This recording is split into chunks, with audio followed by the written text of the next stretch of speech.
Papselaba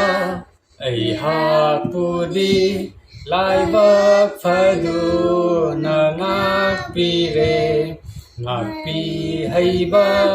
Jisu tani aduna Jisu thagali nungai re ipakopire Prabhuna Isor buku rumjabasi ibungoji sunatambi nungai re ipakopire Prabhuna ay Prabhuga sanaduna thabak aruba loizare ay bu Jisu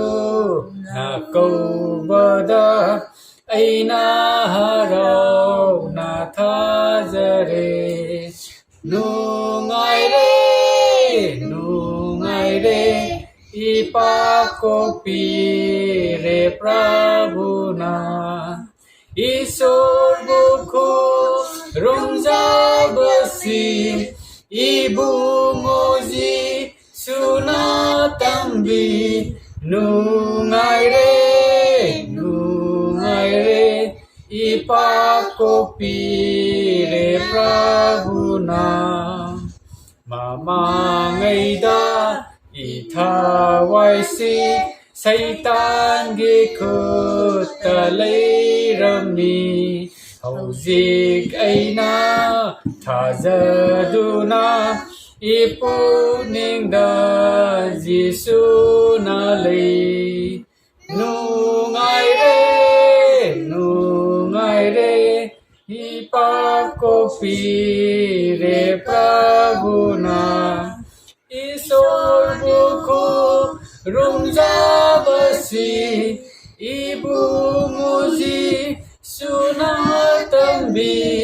nungai re ipakopire Prabhuna Sakhi bawa sakpumbasi sarga fauna tabirani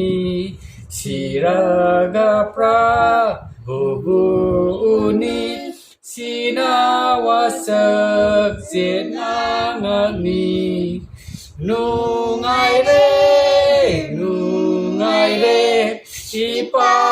ipakopire Prabhuna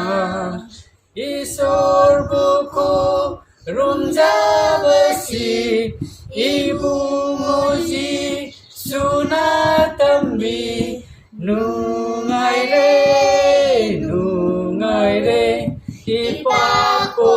ipakopire Prabhuna